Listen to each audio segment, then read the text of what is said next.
प्रिय विद्यार्थियों, आप सभी का मेरे YouTube चैनल जियो प्लैनेट कॉर्नर पर हार्दिक स्वागत है। अगर आप इस चैनल पर नए हैं तो इसे सब्सक्राइब ज़रूर करें, साथ ही बेल आइकन को भी प्रेस करें जिससे कि मेरे आने वाले वीडियोस का नोटिफिकेशन आपको तुरंत मिल जाए। और यदि आपको वीडियोस पसंद आए तो इसे लाइक एंड शेयर करना ना भूलें। नमस्कार दोस्तों, भूगोल की सीरीज़ में हम कक्षा 12 के लिए महत्वपूर्ण चैप्टर्स का अध्ययन कर रहे थे और उसी के दरमियान हम एक महत्वपूर्ण चैप्टर विश्व की जनसंख्या के संदर्भ में हम उसका वितरण, घनत्व और वृद्धि की चर्चा करेंगे। आज हम एक महत्वपूर्ण टॉपिक डिस्ट्रीब्यूशन यानी कि वितरण, विश्व जनसंख्या का वितरण किस प्रकार से है, कौन से महाद्वीप में कितने प्रतिशत के आधार पर जनसंख्या निवास करती है, या कौन सा महाद्वीप जनशून्य प्राय रहता है, हम उसकी चर्चा करेंगे। साथ ही साथ हम ये भी देखना चाहेंगे कि जनसंख्या के वितरण को प्रभावित करने वाले कारक कौन कौन से हैं, ऐसे कौन से कारक हैं जिनके कारण जनसंख्या किसी क्षेत्र में बहुत अधिक बनी रहती है, उसका वहाँ पर संकेंद्रण अधिक रहता है, और कुछ क्षेत्र ऐसे होते हैं जहाँ जनसंख्या बिल्कुल न्यून रहती है। तो ऐसी क्या कंडीशंस होती हैं कि जिसके कारण जनसंख्या बहुत अधिक या जनसंख्या बहुत कम देखने को मिलती है। तो आइए दोस्तों चर्चा करते हैं। वीडियो के अंत तक बने रहें ताकि आपको महत्वपूर्ण जानकारी और महत्वपूर्ण प्रश्न मैं आपके साथ साझा कर सकूं, ताकि आपके स्टडी में मेरी जो भी कुछ हेल्प हो, चाहे वो थोड़ी हो, लेकिन आपके लिए कहीं ना कहीं वे लाभकारी हो। तो चलिए दोस्तों शुरुआत करते हैं विश्व जनसंख्या के वितरण की। महत्वपूर्ण ये अध्याय है, जा सकते हैं हम उसकी भी चर्चा करेंगे। पृथ्वी पर मानव सभ्यता के विकास के साथ उसमें आई जटिलताओं के कारण जनसंख्या सर्वत्र समान वितरण नहीं मिलता। ये इस बात बिल्कुल सही है कि जब मानव की उत्पत्ति हुई उस समय जनसंख्या केवल बहुत कम 10, 15, 20, 50 लोगों में हुआ करती थी, लेकिन समय के साथ साथ लगभग 18वीं शताब्दी, 19वीं शताब्दी के आसपास और फिर उसके बाद 20वीं शताब्दी में जनसंख्या बहुत तेज़ गति से, ना केवल भारत में, ना केवल एशिया महाद्वीप में, बल्कि अन्य जितने महाद्वीप हैं उनमें भी जनसंख्या बहुत तेज़ गति से बढ़ती चली गई। और जनसंख्या का जो सर्वत्र समान वितरण भी नहीं मिलता। हर जगह जनसंख्या समान हो ऐसा निश्चित नहीं है। हर जगह हर कंडीशंस अलग अलग होने के कारण जनसंख्या का वितरण प्रभावित करता है। प्रारंभ से ही जनसंख्या वितरण क्षेत्रीय विस्तार लिए हुए है तथा राजनीतिक एवं प्रशासनिक इकाइयों की बढ़ती संख्या के कारण जनसंख्या के वितरण एवं घनत्व का अध्ययन एक कठिन कार्य हो गए। तो जिस प्रकार से हम देखते हैं कि राजनीतिक प्रशासनिक इकाइयाँ बढ़ती संख्या के कारण हुआ क्या है कि जनसंख्या का जो पैमाना है या जनसंख्या का जो वितरण है वो उसका घनत्व है, उसका अध्ययन कठिन हो गया है। तो ये महत्वपूर्ण है।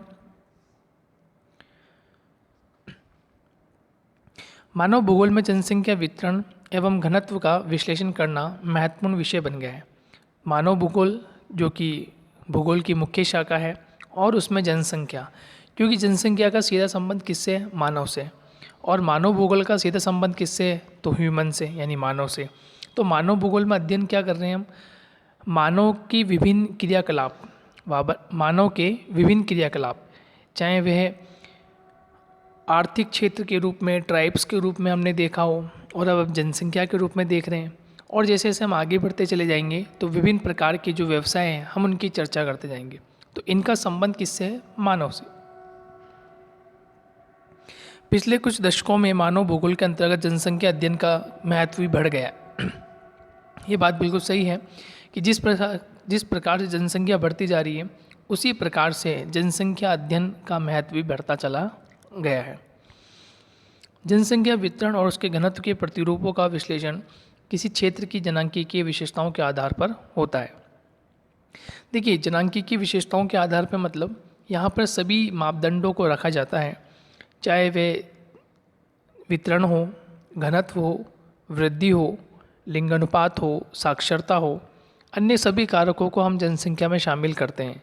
जैसे आपने सुना होगा कि जनगणना, एक वर्ड सुना होगा आपने जनगणना, तो जनगणना में हम ऑलमोस्ट सभी चीज़ों को रखते हैं, चाहे वह वितरण से संबंधित हो, घनत्व से संबंधित हो, लिंग से संबंधित हो, आयु से संबंधित हो, साक्षरता से संबंधित हो, इन सभी को हम शामिल करते हैं। जनसंख्या वितरण का तात्पर्य धरातल पर मनुष्य के फैलाव का स्वरूप कैसा है, इसने बहुत छोटी सी परिभाषा में समझा दिया है। अभी हम यहाँ चर्चा करेंगे दोस्तों कि देखिए, एक वर्ड होता है वितरण, जिसकी हम चर्चा भी कर रहे हैं, और एक वर्ड होता है घनत्व। इन दोनों में क्या अंतर है? यदि आप इन दोनों का अंतर समझ लिए तो आपको पता चल जाएगा कि वितरण क्या होता है और घनत्व क्या होता है, जो कि इम्पोर्टेंट है। अक्सर यहाँ से प्रश्न पूछा जा सकता है कि वितरण, जनसंख्या का वितरण किसे कहते हैं या जनसंख्या घनत्व किसे कहते हैं, और स्टूडेंट क्या करता है, दोनों को एक समझ लेता है कि वितरण भी एक होगा और घनत्व भी एक होगा, मतलब इसकी परिभाषा इसमें और इसकी परिभाषा इसमें। लेकिन इस अध्याय में मैं आपको पूरा क्लियर कर दूंगा कि जनसंख्या वितरण का मतलब क्या है और जनसंख्या घनत्व का मतलब क्या है। तो यहाँ इसको एक छोटी सी परिभाषा के रूप में बताया गया है कि धरातल पर मनुष्य का फैलाव का स्वरूप कैसा है। ठीक है, मनुष्य के जो फैलाव है या मनुष्य का जो स्प्रेडिंग है, मनुष्य का जो एक स्थान से दूसरे स्थान वो जब विचरण करता है तो वहाँ वो किस प्रकार की जनसंख्या बनाता है, उसका वह धरातल से किस प्रकार का संबंध स्थापित करता है और उसका स्वरूप किस प्रकार का होता है, ये वितरण से संबंधित माना गया है। अब देखिए दोस्तों, मानव एक संसाधन के रूप में भी है, मानव एक संसाधन के रूप में भी है, क्योंकि प्रकृति द्वारा जो भी वस्तुएं मानव को उपलब्ध कराई गई है, जैसे भूमि है, जल है, मिट्टी है, ठीक है, और मानव ही इनका उपयोग करके इनका उत्पादन कर पाता है।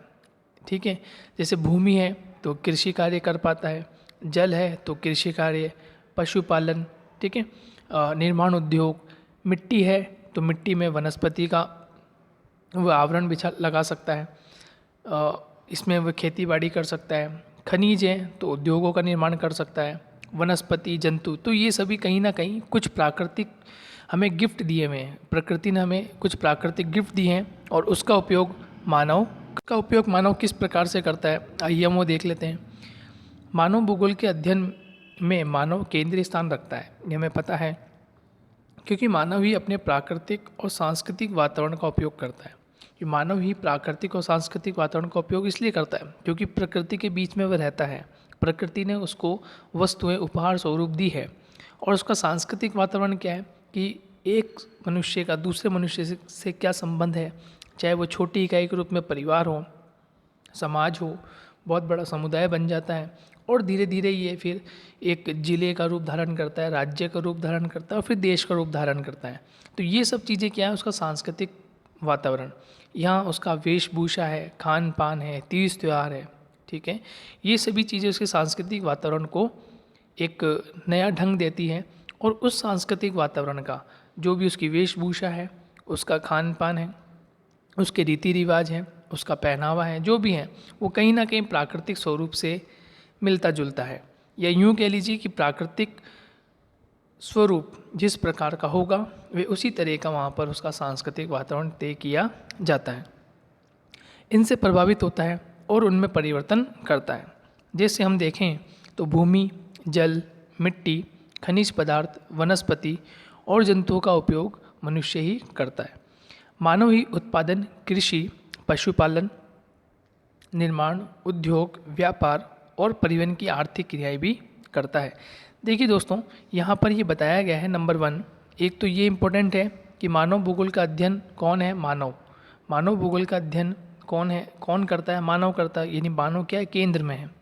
दूसरी इम्पोर्टेंट थिंग ये है कि मानव अपने प्राकृतिक और सांस्कृतिक वातावरण के साथ उपयोग करता है, ठीक है, यानी मानव ही क्या करता है, जो प्राकृतिक और सांस्कृतिक वातावरण उपलब्ध है उसी का उपयोग कौन करता है, मानव करता है। नेक्स्ट ये है कि भूमि, जल, मिट्टी, खनिज पदार्थ, वनस्पति और जंतुओं का उपयोग भी मनुष्य ही करता है, तो ये भी एक इम्पोर्टेंट बात है। साथ ही मानव ही उत्पादन, कृषि कार्य हो, पशुपालन हो, निर्माण उद्योग हो, व्यापार या परिवहन की आर्थिक क्रियाएं भी कौन करता है? मानव। तथा साथ में हम क्या देखते हैं? सामाजिक संगठन, सामाजिक संगठन, राजनीतिक प्रबंध, ठीक है, और सांस्कृतिक विकास भी करता है। तो सामाजिक संगठन मतलब कि समाज में किस प्रकार का उसका संगठन बनता है, कैसे वह एक दूसरे से सहयोग की भावना स्थापित करता है। राजनीतिक प्रबंधन किस प्रकार का होता है, पॉलिटिकल मैनेजमेंट किस प्रकार का होता है, यदि वह एक उद्योगपति है, ठीक है, यदि एक वह किसी सरकारी कार्य करता है, सरकारी विभाग में कोई कार्य करता है, तो उसका राजनीतिक प्रबंधन किस प्रकार से है, उसका सांस्कृतिक विकास किस प्रकार से हो रहा है। तो इन सब की चर्चा जो है वो हम मानव भूगोल के अंतर्गत करते हैं और मानव ही इसका स्पष्ट अध्ययन करवाता है। यह प्राकृतिक संसाधनों का उपयोग करके संस्कृति का निर्माण करता है, इसलिए भूगोलवेत्ता के लिए पृथ्वी पर मानव का अध्ययन सबसे अधिक महत्वपूर्ण है। तो यदि हम मानव का अध्ययन नहीं कर पाएंगे कि कौन से क्षेत्र में कितने मानव समूह रहता है, तो हम ये पता नहीं लगा पाएंगे कि वहाँ किस प्रकार का हमें विकास करना चाहिए या उस क्षेत्र में किस प्रकार का विकास होना चाहिए। तो ये जब भी संभव है जब हम जनसंख्या के आधार पर वहाँ पर एक ये पता लगा पाएँ कि कहाँ कितनी जनसंख्या और किस प्रकार से हमें वहाँ पर निर्माण कार्य करने हैं। अब देखिए नेक्स्ट, जनसंख्या का वितरण और घनत्व की चर्चा करते हैं। यहाँ दो पक्षों का अध्ययन होगा। यहाँ मैं दो चीज़ें आपको बताऊंगा कि वितरण क्या होता है और जनसंख्या घनत्व क्या होता है, बिल्कुल स्पष्ट रूप से। देखिए दोस्तों, जनसंख्या वितरण एवं घनत्व को सामान्यतः एक ही अर्थ में समझा जाता है, जबकि दोनों ही भिन्न संकल्पनाएं हैं, ठीक है। दोनों ही जो अप्रोचेज़ हैं, दोनों ही डिफरेंट अप्रोचेज़ हैं, क्योंकि यहाँ पर वितरण अलग है और घनत्व अलग है। वितरण की बात अलग हो जाती है और घनत्व की बात अलग होती है। कैसे? जनसंख्या के वितरण में स्थानिक वितरण पर अधिक बल दिया जाता है। देखिए ये इम्पोर्टेंट है, ठीक है। यानी जब हम वितरण की बात करते हैं, डिस्ट्रीब्यूशन की बात कर रहे हैं, तो डिस्ट्रीब्यूशन में किसको सर्वप्रमुख रखा जाता है? तो आपको ध्यान रखना है स्थानिक वितरण को। उस स्थान क्षेत्र का वितरण किस प्रकार का है, अर्थात पृथ्वी पर जनसंख्या के स्थितिगम पक्ष को, ठीक है, पक्ष पर बल दिया जाता है कि जो जनसंख्या है उसकी वास्तविक स्थिति कैसी है, उसका स्थानिक वितरण किस प्रकार का है। तो इस पर विशेष बल दिया जाता है, जिससे क्षेत्रीय प्रतिरूप को स्पष्ट किया जाता है। दूसरी ओर जनसंख्या घनत्व में जनसंख्या का आकार एवं क्षेत्र के अनुपातिक संबंधों पर बल दिया जाता है। देखिए जनसंख्या घनत्व की हम बात कर रहे हैं।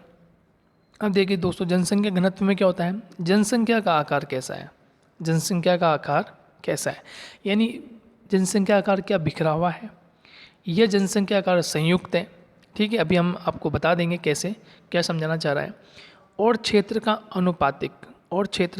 अनुपातिक संबंध पर बल दिया जाता है। तो देखिए दो बातें महत्वपूर्ण हैं। जब वितरण की बात होती है तो वहाँ स्थानिक वितरण का अध्ययन किया जाता है, ठीक है। ये हम वितरण की बात कर रहे हैं, तो वितरण से आपको याद आ जाएगा स्थानिक वितरण। और जब जनसंख्या घनत्व की बात होती है तो वहाँ जनसंख्या आकार देखा जाता है और वहाँ क्षेत्र का अनुपातिक, यानी इन दोनों का गहरा संबंध है। जनसंख्या का आकार और उस क्षेत्र का अनुपात कैसा है, उसको हम वेरीफाई करते हैं। अब जैसे हम इसमें देखें कि जनसंख्या घनत्व का तात्पर्य यहाँ देखते हैं। देखिए जनसंख्या वितरण से आशय जन समूह के स्थानिक वितरण से है। अभी जैसे मैंने बताया कि जनसंख्या वितरण का जो आशय है वो क्या है, जन समूह के स्थानिक वितरण से, कि वहाँ पर जन समूह किस प्रकार का स्थानिक वितरण दिखाता है, शो करता है। इस पक्ष में मनुष्य के धरातल पर स्थिति जन्य प्रारूप का बोध होता है। अब देखिए दूसरी परिभाषा घनत्व की चर्चा करें तो घनत्व का तात्पर्य जनसंख्या एवं धरातल के अनुपात से है। ये जनसंख्या जमाव की मात्रा का मापन है जिसे प्रति इकाई क्षेत्र व्यक्तियों की संख्या के रूप में व्यक्त किया जाता है।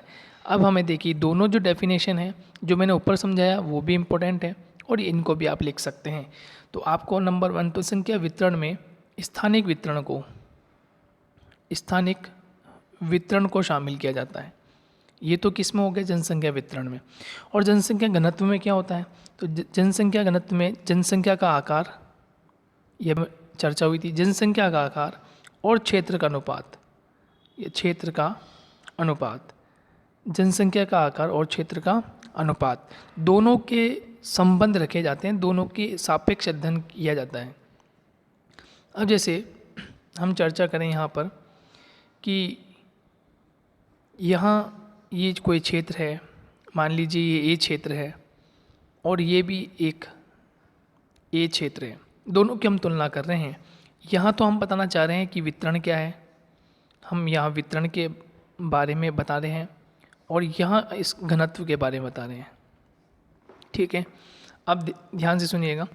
वितरण में क्या है, वितरण में ये होता है कि जनसंख्या का वितरण इस प्रकार से, यानी ये वितरण कैसा है, छितराविवाह वितरण है, यानी जनसंख्या अलग अलग लोग रहते हैं। और घनत्व क्या हो गया, घनत्व ये हो गया कि प्रति वर्ग किलोमीटर में रहने वाले लोगों की संख्या, प्रति वर्ग किलोमीटर में रहने वाले लोगों की संख्या। अब जैसे इन दोनों को हम हटा दें तो अब हम सापेक्ष रूप से इन दोनों को मिला देते हैं, यानी वितरण को मिला देते हैं, घनत्व को मिला देते हैं। जैसे फॉर एग्जांपल, जैसे हमने ये कोई रीजन बनाया, ये रीजन ए है, कोई क्षेत्र ए दिया हुआ है। अब इसमें ये कहीं पर्वत है, ये मैदान है, ये पठारी क्षेत्र है। ठीक है, ये पठार हो गया, ये पर्वत हुआ और ये मैदान हो गया। ठीक है, अब देखें, अब जनसंख्या पर्वत, पठार, मैदान, कहाँ सबसे ज़्यादा जनसंख्या रहेगी। जैसे जनसंख्या का जो जमाव है, जनसंख्या की जो अधिकता है वो सर्वाधिक आपको यहाँ देखने को मिलती है। यहाँ जनसंख्या कम है, पठारी क्षेत्र पर जनसंख्या थोड़ी ज़्यादा है। लेकिन हम क्या देखते हैं कि मैदान में जनसंख्या बहुत ज़्यादा आपको देखने को मिल रही है, मैदान में आपको जनसंख्या बहुत ज़्यादा देखने को मिल रही है। और मैदान में जनसंख्या बहुत ज़्यादा देखने को मिल रही है तो हम ये कह सकते हैं कि प्रति वर्ग किलोमीटर क्षेत्र में रहने वाले लोगों की संख्या, तो ये तो क्या कहलाएगा, घनत्व। प्रति वर्ग किलोमीटर में रहने वाले लोगों की संख्या तो क्या कहलाएगा, घनत्व। लेकिन ये वितरण कैसा है, अब ये पूरा वितरण कैसे हुआ, सघन कॉम्पैक्ट डिस्ट्रीब्यूशन हो जाएगा। जबकि ये वितरण कैसा हुआ, ये छितरा हुआ, या यूँ कह सकते हैं कि बहुत ही कम लोग यहाँ रहते हैं। ठीक है, जनसंख्या बहुत ही कम है, तो इन क्षेत्रों में जनसंख्या बहुत कम है, किसकी तुलना में, इसकी तुलना में। तो ये क्या हो जाएगा, इसका वितरण। तो हम यहाँ पर स्थानिक पक्ष का अध्ययन कर रहे हैं, वहाँ स्थान किस प्रकार का है। जबकि घनत्व में हम क्या कर रहे हैं, प्रति वर्ग किलोमीटर क्षेत्रफल का अध्ययन कर रहे हैं। जैसे मैदान में प्रति वर्ग किलोमीटर क्षेत्र में रहने वाले लोगों की संख्या है 1000, यानी 1 वर्ग किलोमीटर क्षेत्र में रहने वाले लोगों की संख्या कितनी है, 1000। तो वहीं पठार पे कितनी हो जाएगी, मान लेते हैं 100, कम हो जाएगी। और वहीं पर्वत पे कितनी हो जाएगी, 2 या 3। समझ में आ गया आपको। तो ये दोनों चीज़ें इंपॉर्टेंट हैं, घनत्व और वितरण। तो इसी का अध्ययन हम इसमें चैप्टर में करते हैं। अब आगे की ओर बढ़ते हैं। पृथ्वी पर जनसंख्या का वितरण अत्यंत महत्वपूर्ण विषय है। समस्त भूसतह पर जनसंख्या का वितरण समान रूप से नहीं पाया जाता। विश्व की 80% जनसंख्या केवल 20% भूभाग पर केंद्रित है। तो आपसे प्रश्न पूछा जा सकता है कि लगभग 80% जनसंख्या जो है वो कितने भूभाग पर केंद्रित है। यह महत्वपूर्ण है। जबकि शेष 20% जो जनसंख्या है वो लगभग 80% क्षेत्रफल पर विद्यमान है, लगभग 80% क्षेत्रफल पर विद्यमान है। तो विषम परिस्थितियों वाले 80% धरातल पर विस्तारित है। तो 80% जनसंख्या तो कहाँ पर है, केवल 20% क्षेत्रफल पर, भूभाग पर। और 20% जो जनसंख्या है वो 80% भूभाग पर वितरित है। तो ये देखिए कितना असमानता देखने को मिलती है। एक छोटा क्षेत्र है, वहाँ पे 80% लोग रह रहे हैं, और एक बड़ा भूभाग है जहाँ पे केवल 20% लोग रह रहे हैं। तो ये क्या हो गया, उसका घनत्व भी और उसका वितरण भी स्पष्ट कर रहा है। विश्व की जनसंख्या सन 2001 में 6137 मिलियन अर्थात 613.71 करोड़ थी। सन 2013 में विश्व की जनसंख्या 714 करोड़ हो गई। तो जनसंख्या धीरे धीरे बढ़ती जा रही है। ये 2013 का आंकड़ा है। यदि 2021 की हम बात करें विश्व के संदर्भ में तो ये आंकड़ा बढ़कर और कहीं ज़्यादा हो जाता है। अब देखिए विश्व जनसंख्या के असमान वितरण के प्रतिरूप हमें कहाँ और कैसे दिखाई देते हैं। पृथ्वी की 2/3 जनसंख्या इसके लगभग 14% भूभाग पर निवास करती है। कि 2/3 जो जनसंख्या है वो लगभग कितने भूभाग पर निवास कर रही है? केवल 14% भूभाग पर निवास कर रही है, 2/3 जनसंख्या। एक अन्य अनुमान के अनुसार विश्व की लगभग 57% जनसंख्या इसके स्थलीय क्षेत्र के 5% भूभाग पर निवास करती है। विश्व की 2/3 भाग निर्जन प्राय हैं। ये लगभग 2/3 भाग जो कैसे हैं वो बिल्कुल निर्जन प्राय है, वहाँ पे किसी प्रकार की कोई एक्टिविटी नहीं होती। 90% भूभाग पर मात्र 10% जनसंख्या निवास करती है। तो 90% भूभाग पर केवल 10% जनसंख्या निवास करती है, क्योंकि वह क्षेत्र कैसा है? निर्जन प्राय है। जबकि 10% स्थलीय भाग पर कुल जनसंख्या का 90% संकेंद्रित है। यानी हम ये एक नए आंकड़ों के अनुसार देखें तो हमारी परिस्थिति कुछ अलग दिखाई देती है। विश्व की 85% जनसंख्या उत्तरी गोलार्ध में तथा 15% जनसंख्या दक्षिणी गोलार्ध में पाई जाती है। क्योंकि सर्वाधिक जो महाद्वीपों का क्षेत्र है वो सर्वाधिक कहाँ देखने को मिलता है? उत्तरी गोलार्ध में। इसलिए उत्तरी गोलार्ध में कुल प्रतिशत कितना है? 80। जबकि दक्षिणी गोलार्ध में प्रतिशत होकर कितना होता है? 15%। विश्व के लगभग 3/4 जनसंख्या एशिया एवं यूरोप महाद्वीप में रहती है। केवल एशिया महाद्वीप में ही विश्व की 60% से अधिक जनसंख्या निवास करती है। तो बहुत ही महत्वपूर्ण है कि एशिया महाद्वीप में, जिसमें हमारा देश भी स्थित है, उसमें विश्व की 60% से अधिक जनसंख्या निवास करती है। ओशिनिया में विश्व जनसंख्या का मात्र कम प्रतिशत देखने को हमें मिलता है। विश्व की लगभग 80% जनसंख्या 20 डिग्री से लेकर 60 डिग्री उत्तरी अक्षांश के मध्य निवास करती है। तो विश्व की लगभग 80% जो जनसंख्या है वो लगभग 20 से 60 डिग्री उत्तरी अक्षांश के मध्य रहती है। 60 डिग्री उत्तर के में विश्व की 1% जनसंख्या से भी कम जनसंख्या निवास करती है। विश्व की जनसंख्या का लगभग 75% भाग जो है वो महाद्वीपों के किनारों पर बसा है। महाद्वीपों के किनारों पर बसा होने का कारण ये होता है कि उन्हें एक स्थान से दूसरे स्थान में आने जाने में सहायता प्राप्त होती है और वह आ जा सकते हैं। महाद्वीपों के आंतरिक भागों की ओर जनसंख्या का संकेंद्रण घटता जाता है, क्योंकि दूरी अधिक बढ़ जाती है, ठीक है, सुविधा कम मिलती है, इसलिए लोग महाद्वीपों के किनारों पर रहना ज़्यादा पसंद करते हैं। विश्व की लगभग 80% जनसंख्या सागर तल में 500 मीटर की ऊंचाई तक निवास करती है। यानी 80% जो जनसंख्या है वो समुद्र तल की ऊंचाई से लगभग कितना? 500 मीटर की ऊंचाई में रहना निवास करती है, क्योंकि 500 मीटर का जो क्षेत्र होता है वो मैदानी होता है। जो समुद्र तल से लगभग 500 या उससे भी कम या थोड़ा उससे ज़्यादा 600-700 मीटर की जो ऊंचाई का क्षेत्र होगा वो अपेक्षाकृत मैदानी भागों के लिए होता है। और जहाँ मैदानी भाग होते हैं वहाँ पर जनसंख्या अधिक निवास करती है। इसलिए हम ये कहते हैं कि विश्व की लगभग 80% जनसंख्या जो है, या लगभग यूँ कह लीजिए कि ऐसी जो जनसंख्या जो मोस्टली मैदानी भागों में रहती है जिसकी ऊंचाई कम देखने को मिलती है।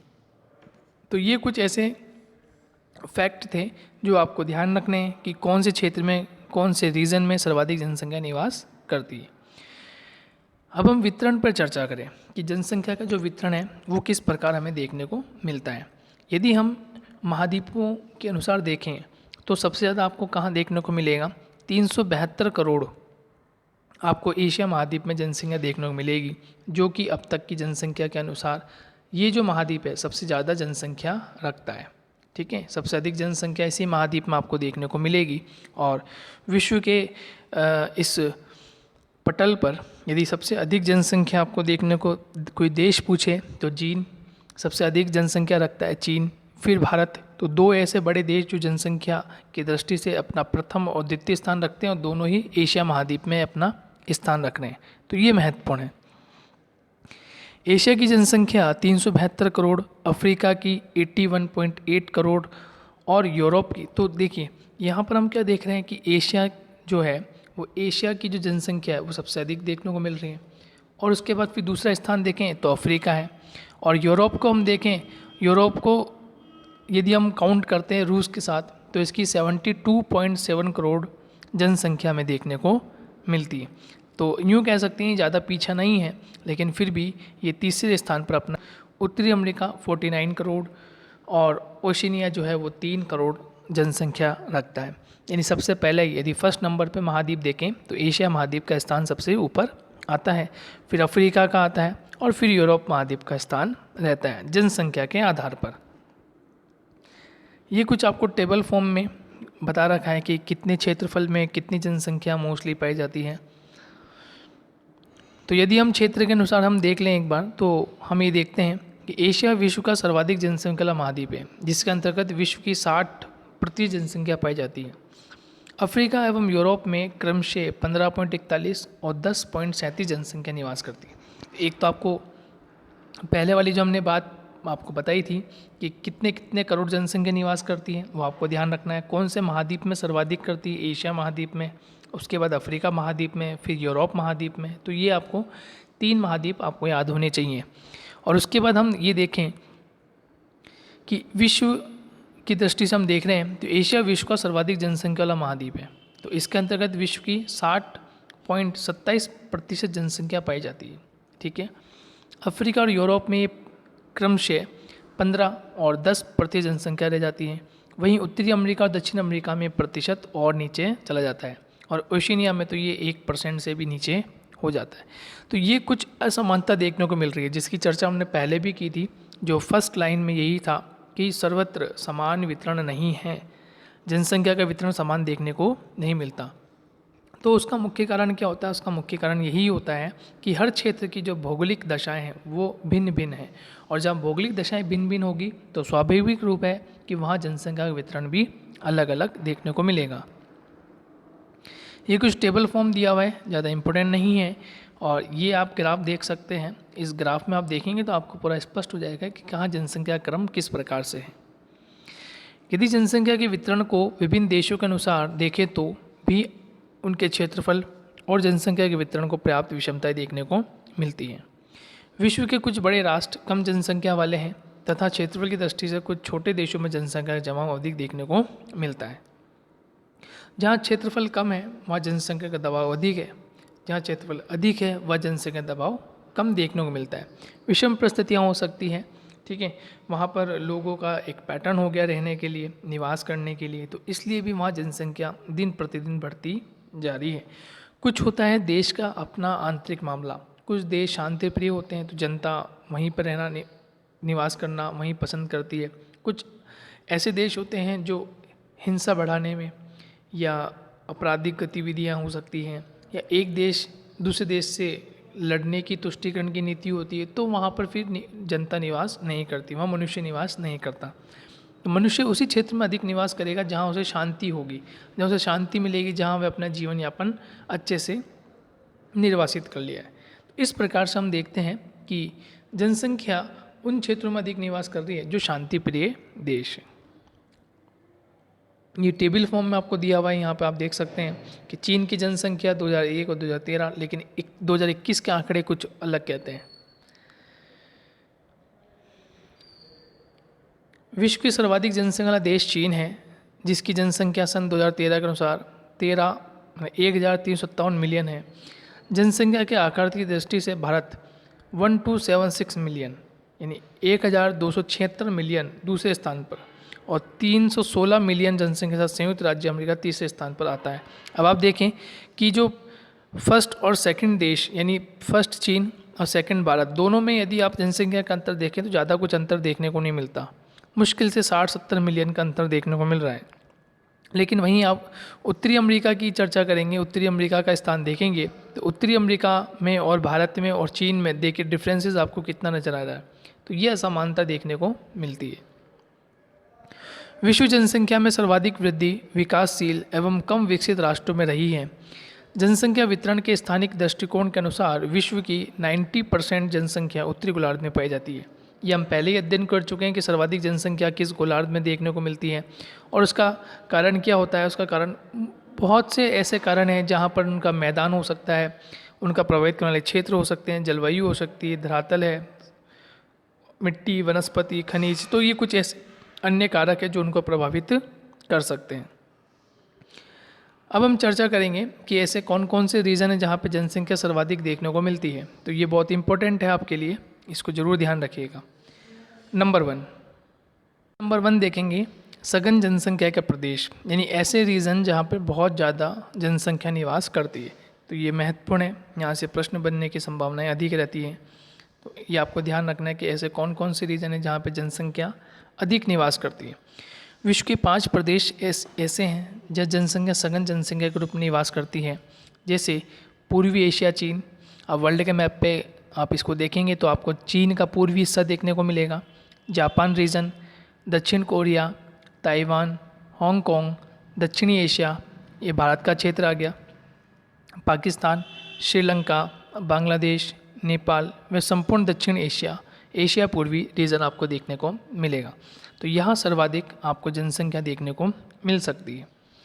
उसके अलावा उत्तरी पश्चिमी यूरोप की great Britain, Germany, Holland, Belgium, France, Ireland, ये कुछ क्षेत्र ऐसे हैं जहाँ जनसंख्या बहुत अधिक देखने को मिलती है। इसमें से एशिया के आप कुछ याद कर लें और साथ ही यूरोप के कुछ आप याद कर लें, तो 2-3 आपको देश याद होने चाहिए। तो ये था ऐसा क्षेत्र जहाँ जनसंख्या अधिक देखने को आपको मिलेगी। दूसरा हम देखें सामान्य जनसंख्या के प्रदेश, जहाँ पर अधिक से थोड़ा कम सामान्य जनसंख्या देखने को मिलती है। ऐसे भौगोलिक प्रदेशों में पारिस्थितिकी जनसंख्या निवास के लिए सामान्य दशाएं प्रदान करती है। यहाँ मानव ने अनेक स्थानों पर प्रकृति के साथ अनुकूलन भी किया है। इस एंडीज पर्वत पर प्रतिकूल भौतिक दशाओं के होते हुए भी तांबे की उपलब्धता के कारण, चिली की कनाडा यूरेनियम शहर में यूरेनियम के कारण तथा पश्चिमी ऑस्ट्रेलिया में स्वर्ण यानी गोल्ड के खनन के कारण सघन जनसंख्या पाई जाती है। तो इनमें भी कुछ क्षेत्र ऐसे हैं जो जनसंख्या निवास अधिक करती है। विरल जनसंख्या के प्रदेश में हम चर्चा करें तो ये प्रदेश विश्व के 70% भूभाग पर स्थित है। यहाँ विश्व की मात्र 5% जनसंख्या निवास करती है। इन क्षेत्रों में स्थिति उच्चावच एवं जलवायु की विषम परिस्थितियों के कारण जनसंख्या विरल पाई जाती है। तो कुछ फैक्ट्स ऐसे भी हैं जो जनसंख्या विरल होने के कारण क्या होते हैं, वहाँ का उच्चावच, वहाँ की स्थिति, वहाँ की जलवायु विषम परिस्थितियों के कारण वह जनसंख्या ऑटोमेटिक कम हो जाती है। और अति न्यून क्षेत्र की हम बात करें तो अति न्यून क्षेत्र में जहाँ जनसंख्या बहुत ही विरल है या जनसंख्या नहीं ना के बराबर है, तो ऐसे क्षेत्र हम कहाँ देखते हैं, तो ऐसे क्षेत्र आपको मिलेंगे कि अति शीतल बहुत अधिक ठंडे हों, उष्ण मरुस्थल बहुत अधिक गर्म हो, उच्च धरातली यानी धरातली स्थिति बहुत ऊंची हो, जैसे पर्वतीय क्षेत्र बहुत ऊंचा हो, विषुवत रेखीय जहाँ पर सर्वाधिक तापमान रहता है, सर्वाधिक वर्षा होती है, सघन वन है, जंगली जानवर है, तो ऐसे क्षेत्रों में भी लोग निवास नहीं करते। मध्य अक्षांशीय मरुस्थलीय प्रदेश आते हैं जहाँ बहुत कम जनसंख्या निवास करती है। तो हम ये देखते हैं कि ऐसा क्यों होता है, इसके पीछे कारण क्या है, और फिर हम ये देखते हैं कि आगे चलकर कि जनसंख्या निवास क्यों नहीं करना चाहती, उसका कारण क्या होता है, हम वो चीज़ भी इसमें शामिल कर लेते हैं। तो ये जो 4 इम्पोर्टेंट क्षेत्र थे जहाँ सर्वाधिक आपको जनसंख्या देखने को मिलेगी, जहाँ एशिया का चीन वाला रीजन हो, पाकिस्तान हो, हांगकांग हो, ताइवान हो, ठीक है, फ्रांस हो, आयरलैंड हो, ऐसे रीजन में आपको जनसंख्या अधिक देखने को मिलती है। वहीं दूसरी ओर शीतल प्रदेश हो, उष्ण मरुस्थल हो, उच्च धरातली रीजन हो, तो वहाँ पर आपको जनसंख्या बिल्कुल विरल देखने को मिलेगी। तो ये 4 रीजन है, सघन जनसंख्या के प्रदेश, सामान्य जनसंख्या के प्रदेश, विरल जनसंख्या के प्रदेश और अति न्यून जनसंख्या के प्रदेश। तो ये आपको ध्यान रखने हैं। नेक्स्ट हम बात करेंगे दोस्तों जनसंख्या वितरण को प्रभावित करने वाले कारक। ये बहुत ही मोस्ट इम्पॉर्टेंट क्वेश्चन है, बोर्ड एग्जामिनेशन में बहुत बार पूछा गया है ये प्रश्न, एज इट इज़ प्रश्न पूछा जाता है कि जनसंख्या वितरण को प्रभावित करने वाले कारक कौन कौन से हैं, कोई 5 कारक बताइए। ये आपको स्पेसिफिक अलग अलग पॉइंट दे देगा कि अवस्थिति, जलवायु की दशा या धरातली दशा, इनमें से आपसे कोई भी प्रश्न पूछा जा सकता है। तो इसमें नंबर 1 है अवस्थिति कारक, ठीक है, विश्वव्यापी कारक में अवस्थिति, जलवायु दशा, तो ये टेबल फॉर्म है, ये इंपॉर्टेंट है, ठीक है। समुद्र तल से ऊंचाई, प्रादेशिक कारक में देखें तो भूमि की बनावट, जल आपूर्ति, मिट्टियाँ, वनस्पति, खनिज, शक्ति के संसाधन। आर्थिक व्यवस्था में उन्नति का स्तर किस प्रकार का है, राजनीतिक स्थिति किस प्रकार की है, मनोवैज्ञानिक कारक, परिवहन, ठीक है। और सामयिक कारक में वातावरण के साथ अनुकूलन, पारस्परिकता, निर्भरता किस प्रकार की, धर्म, सामाजिक मान्यताएं किस प्रकार की हैं, तो इनकी हम चर्चा करेंगे नेक्स्ट अध्याय में, ठीक है। तो मिलते हैं नेक्स्ट वीडियो में, जब तक के लिए थैंक यू और इसको आप अच्छे से पढ़ें, इम्पोर्टेंट चैप्टर है ये पूरा, यहाँ से प्रश्न जरूर बनते हैं। खासकर जो अभी हमने पढ़ा कि जनसंख्या के वितरण को प्रभावित करने वाले कारक, ये बहुत ही ज़्यादा महत्वपूर्ण होते हैं। मिलेंगे दोस्तों नेक्स्ट वीडियो में।